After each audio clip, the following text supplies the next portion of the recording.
Support for the Capital Connection comes from New York State United Teachers, working to support students, educators, and public schools as the center of their communities through the Public Schools Unite Us initiative.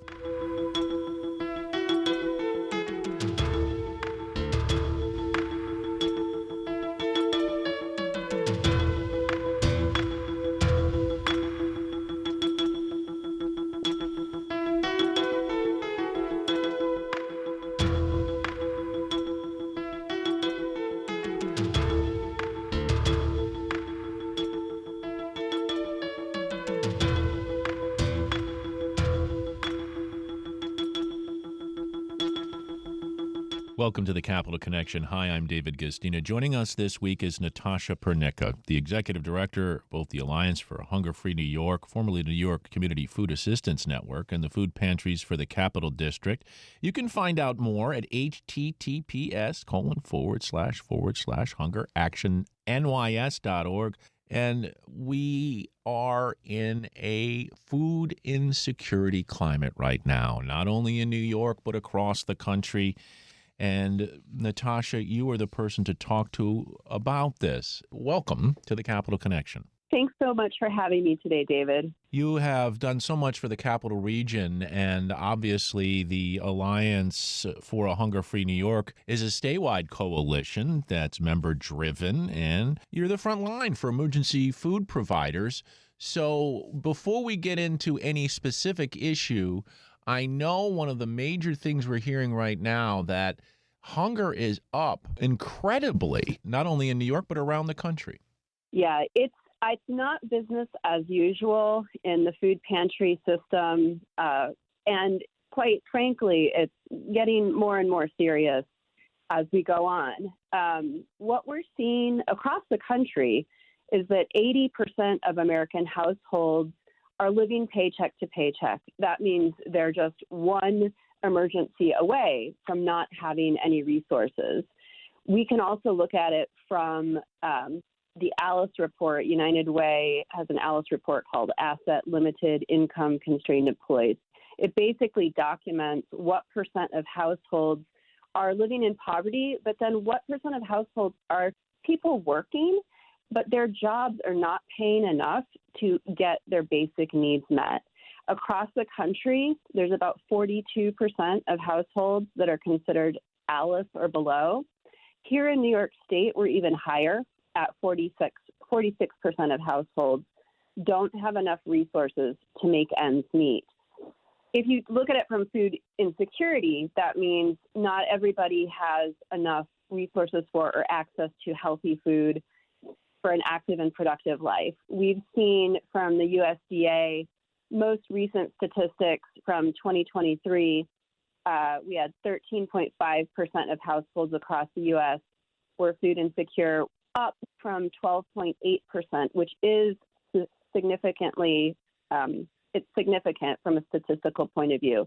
What that translates here in New York is that 1 in 8 households don't always have enough food to put on the table every day. And the point is, I think, the basis of all this, the philosophy that I don't know how anybody could disagree with it, quite frankly, is that people have a basic right to food. There's a blog that I read, and it's called Who Deserves to Eat?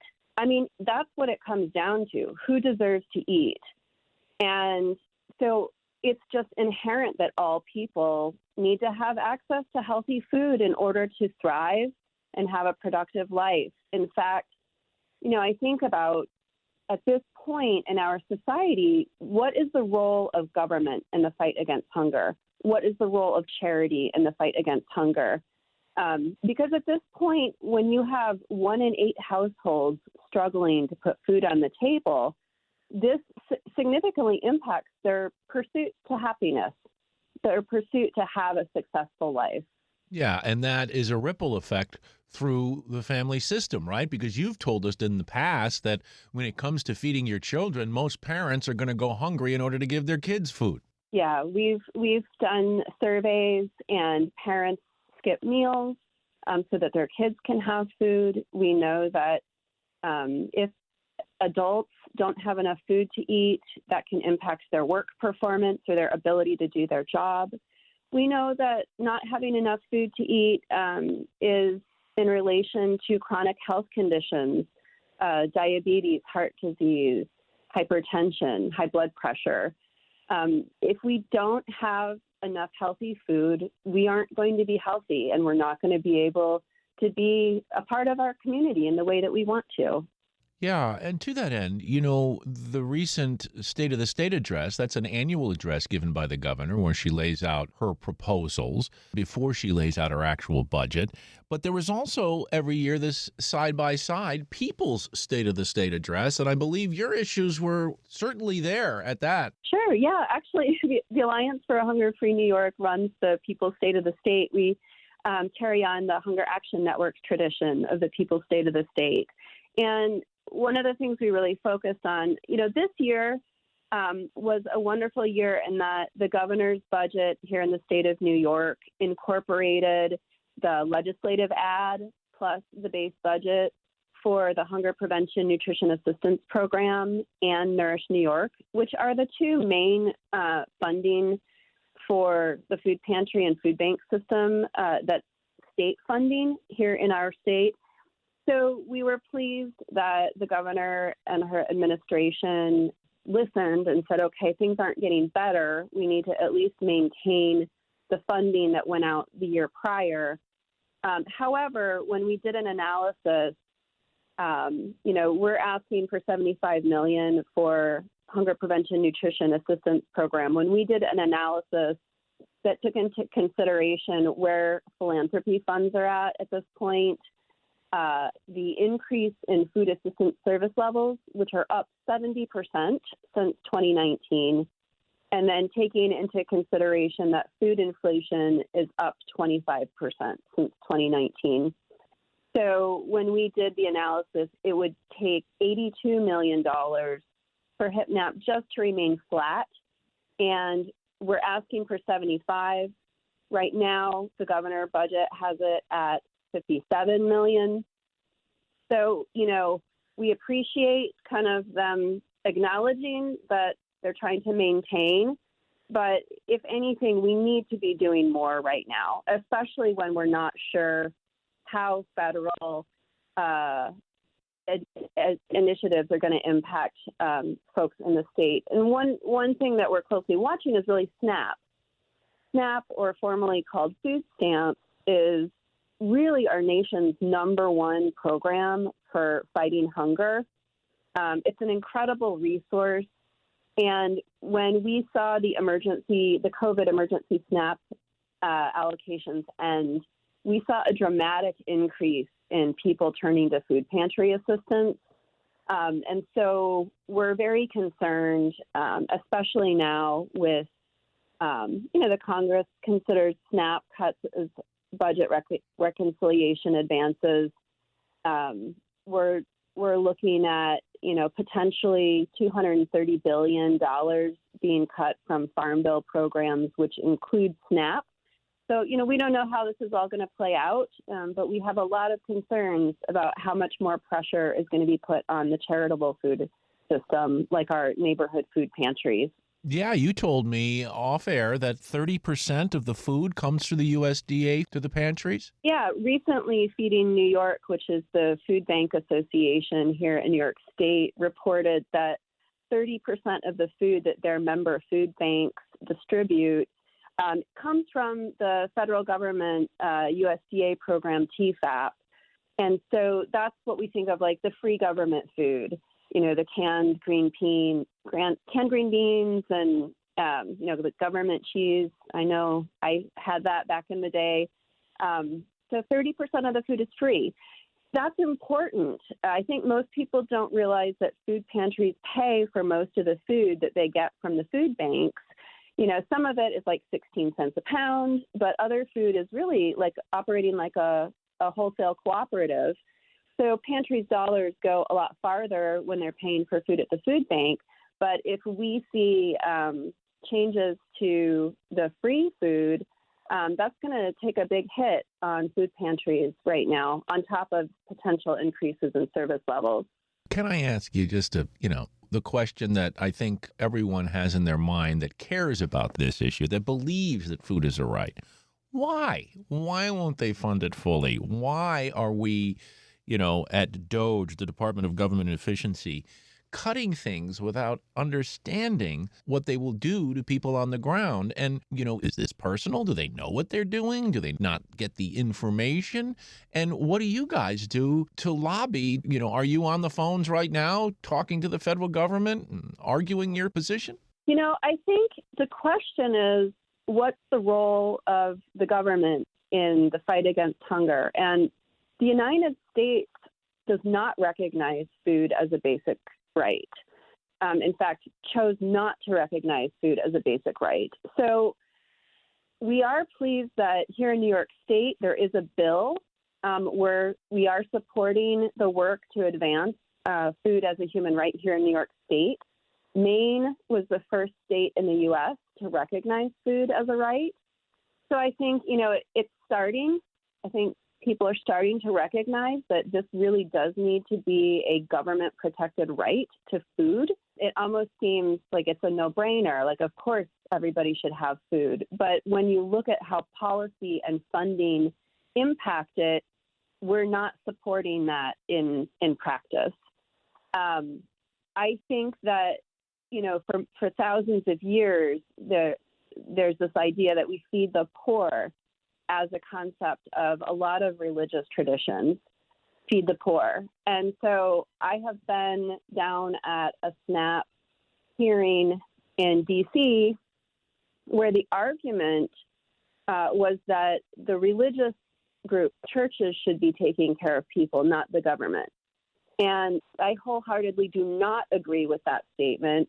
But some people believe hasn't been always been the line from the conservatives. Let the charities help the poor and the needy. Yeah, so that's kind of the argument against it. However, when you have 1 in 8 households not able to make ends meet, that's a systemic issue that requires policy. That's not something that charity is here for. And, the middle class is decreasing. We know that. That's been happening for decades. People don't have as much spending money, and when they don't have as much money, philanthropy takes a hit, and nonprofits can only do the best they can. One of the things that we're at risk of in the pantry system is we have made a lot of strides over the past decade to improve the quality and variety of food that goes out through food pantries. Just knowing that people want fresh produce. When we have surveyed food pantry clients, the top 3 things that food pantry guests want, number 1 is meat. Meat's expensive. Number 2, dairy. And number 3 is fresh produce. And so, years ago, it was very much just canned food. Now, almost all of the pantries in our coalition provide fresh produce and a variety of items.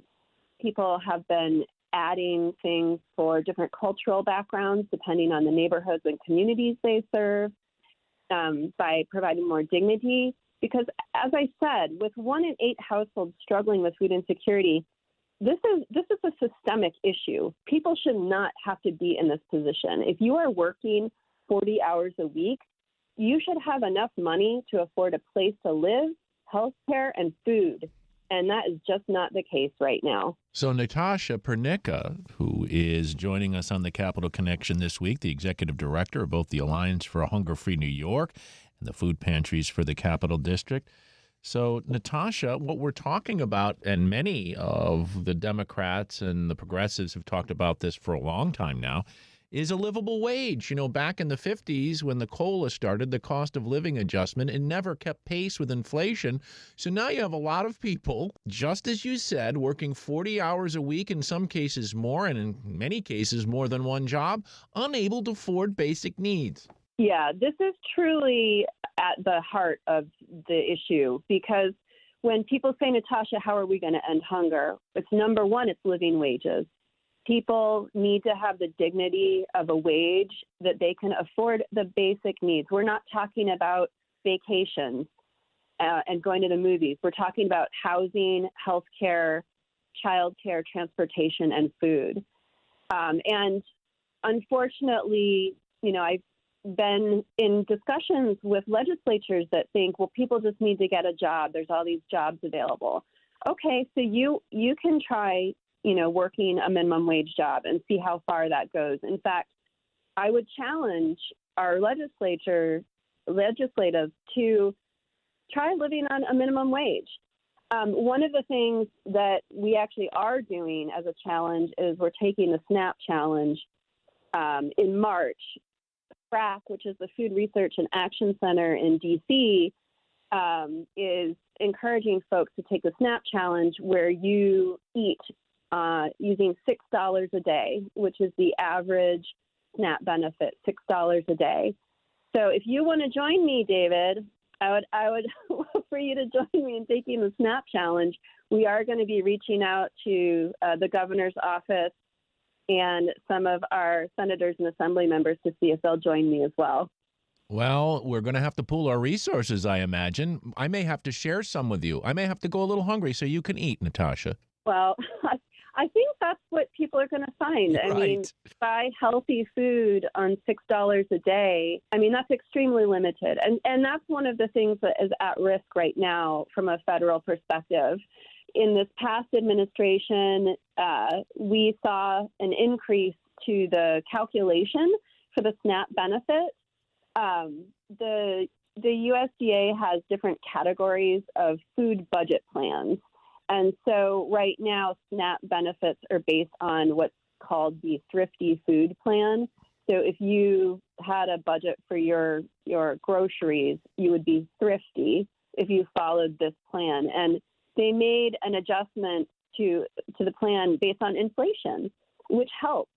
But that's one of the things that has been talked about is rolling back the increase, which is completely unacceptable given inflation at this point. And when you look at the overall, let's just take the federal budget. This part of the federal budget is crumbs compared to something like defense spending. Yeah, in 2023, the budget for SNAP was $112.8 billion. So $112.8 billion sounds like a lot, but the federal budget is $1.8 trillion. So it really is a small amount of funding. And the benefit of SNAP is that not only are people able to use the funding to buy whatever they want, so they can buy foods they're used to eating, it has also been shown to help stabilize the economy because it stimulates purchasing at grocery stores and helps contribute to jobs and local economies. So SNAP, yes, it helps people get food, but it's also an economic driver. Yeah, it's also productivity, right? If you get food to eat and you fill your stomach, you don't get distracted. You're not stressed out. All these things have ripple effects, including that stress causing health problems. So if you're being fed, if you have quality food in your life, there's a less likelihood of a lot of things happening. Yeah. I mean, I think, we're looking forward and where do we go from here? We have, and I talked about, what's the role of government? What's the role of charity in the fight against hunger? I think we need to continue to push our public representatives to acknowledge that we really are in a crisis as far as affordability, and food is a major, major issue. And so we have to continue pushing on both state and federal and letting them know what is the problem, giving them the answer. I mean, the answer is easy. You increase wages, you increase SNAP assistance. People won't have to rely on food pantries as much. If wages remain low and SNAP is impacted, it's going to push more of the burden onto food pantries. It's not making it go away, right? So it's either going to be taken care of through SNAP and living wages or through food pantries, or really both, because SNAP doesn't go far. So a lot of people end up turning to food pantries to help make up the rest of the food. I think that, what's the role of charity? I think at a time when there's a lot of uncertainty, people want to help, and helping at a local level at your neighborhood food pantries making sure that they have food to keep their shelves full is one way that you can do that. We really have to work together. Our tagline is working together. We can do more than any one of us alone. And it's the truth. By working together, we learn from each other. What works? How do we do this better? Where did you get the best price on this? We're seeing a lot of pantries doing their own wholesaling and collective purchasing, which is really making a lot of financial sense for them. So, yeah, this is where we're at. Yeah, and one of the things I think you found, and I should, in full disclosure, say you've partnered with WAMC during our public radio fund drives, and the partnership allows us to put the information out to our listeners who are going to donate to public broadcasting, but also by doing that, giving a donation that goes to the food pantries of the capital region and helping feed people. So the idea that information is powerful. If we can get this information out to people, there are a lot of people who would turn around and share some of their hard-earned money to help feed people. Yeah, and so we got to keep doing it from, our local community level and then continue pushing on our state and federal government. We did a survey with Siena College, and it was some years ago, but I doubt that it has changed much. At the time, it was a statewide public opinion poll, and when we asked, should anyone in New York State go hungry? 96% of responders said no one in New York State should go hungry. And when asked, should we spend whatever it takes to make sure no one goes hungry, 94% of respondents said that we should spend whatever it takes to make sure that no one goes hungry. So regular people, by and large, believe that we should invest to make sure that no one goes hungry. I just wish that our politicians from both a federal and state level would do the right thing. And that would mean funding programs and making policies that support people having enough resources for all their basic needs. By the way, if you are experiencing hunger, there is a national hunger hotline. It's 1-866-HUNGRY. That's 1-866-348-6479. There's also a Spanish helpline at 1-866-HAMBRE. That's 1-866-842-6273 that you can reach out to if you are experiencing hunger. Natasha, there are so many people, even in our listening area, that certainly are hungry at this moment. And we keep talking about, who's poor. But the definition has changed in many ways. It's not just poor people, right? It's people who are all along the economic spectrum, but just don't have enough and sacrifice food.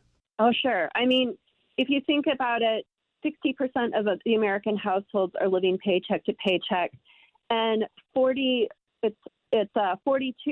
of American households are either living in poverty. It's 13% of households are in poverty, but 29%, almost 30% of households are working, but they don't have enough money to keep up. And these past couple of years in our food pantries, we are seeing more and more people that are working. In fact, I was giving a presentation for a company recently, and at the end of the program, I was talking about, hunger and food pantries and how you can help.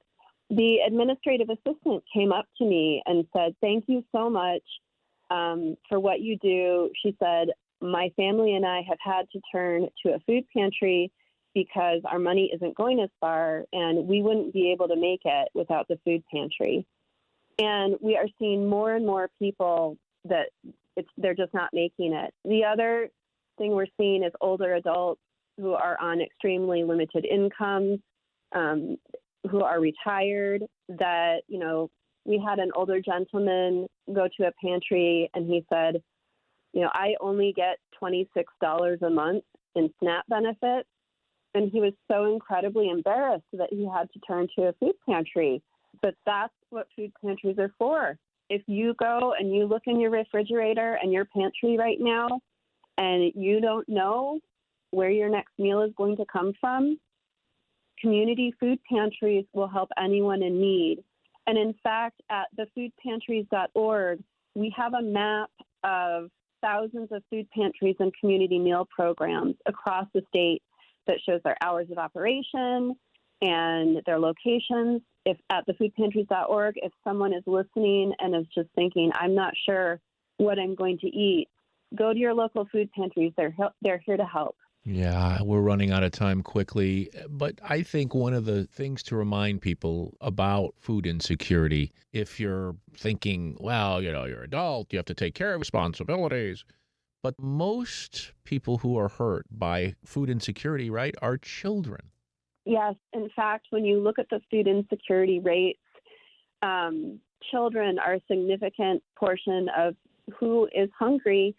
The households that have higher rates of food insecurity are single-parent households, just any household with children, and people of color and minorities are groups that have increased rates of food insecurity. So we need our children to be nourished so that they can become educated and live their life to their fullest potential. This is a time where we need to step up and do whatever we can to make sure that people have food. Let's hope they do. Natasha Pernicka has been our guest on the Capital Connection this week. She's the executive director of both the Alliance for a Hunger-Free New York and the food pantries of the Capital District. Natasha, thank you for all your efforts to try to feed our citizens in New York. I can only wish you the best of luck in trying to get more money for the cause. Thank you so much for having me today.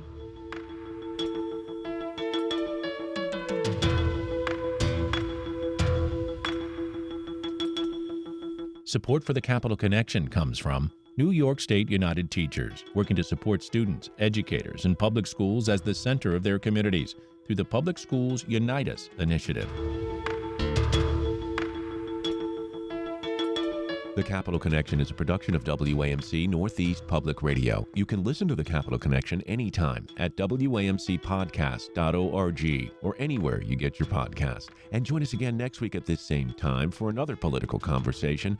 For The Capital Connection, I'm David Gustina.